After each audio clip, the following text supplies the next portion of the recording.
ఇక్కడ కూడా ఎంపీపీ చనిపోయిన పరిస్థితుల మధ్య ఇక్కడ ఎంపీపీని ఎన్నుకునే ఉప ఎన్నిక జరుగుతూ ఉంది. ఇక్కడ కూడా తారుమారు చేయడానికి చాలా కష్టపడ్డాడు.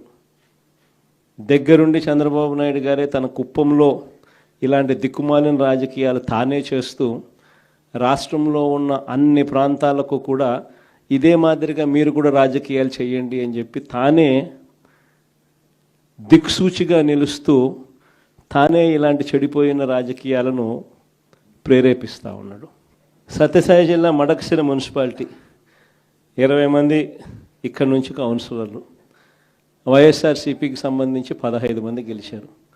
చంద్రబాబు నాయుడు గారికి సంబంధించి 5 మంది మాత్రమే గెలిచారు.